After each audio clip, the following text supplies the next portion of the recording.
Shalom Bapak Ibu Saudara, apa kabar? Saya berharap Bapak Ibu Saudara dalam keadaan baik, sehat, dan dalam penyertaan Tuhan.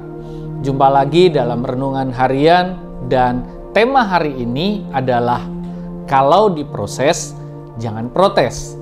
Ayatnya diambil dari Efesus 4 ayat yang ke-13. Firman Tuhan berkata, sampai kita semua telah mencapai kesatuan iman dan pengetahuan yang benar tentang anak Allah, kedewasaan penuh dan tingkat pertumbuhan yang sesuai dengan kepenuhan Kristus.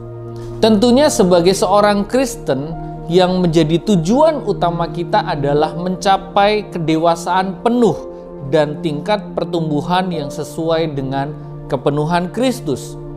Untuk itu tidak bisa kita hindari yang namanya proses. Berbicara tentang proses, nggak banyak yang mau. Biasanya orang sudah mengeluh terlebih dahulu ketika mengalami proses. Beberapa orang akhirnya protes, sehingga kata-kata yang muncul dalam hidupnya, dia berkata, Tuhan, kenapa mesti ini yang terjadi dalam hidup saya?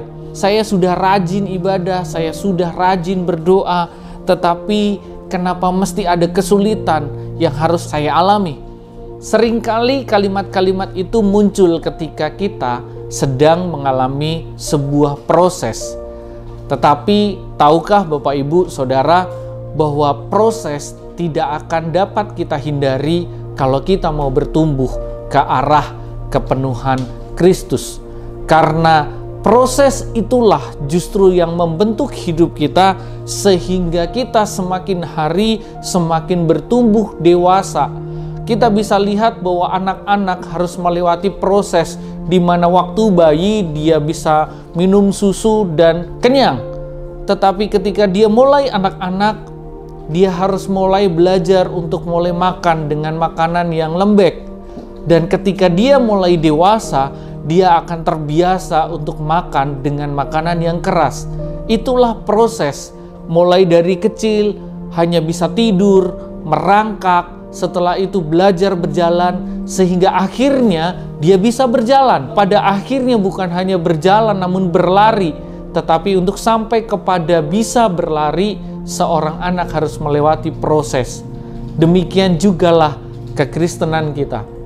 Kita harus setia dengan proses, karena ketika kita setia dalam proses itu, yang terjadi adalah pertumbuhan rohani dalam kehidupan kita, sehingga karakter kita semakin hari semakin dewasa, karakter kita semakin hari semakin dipenuhi dengan karakter Kristus.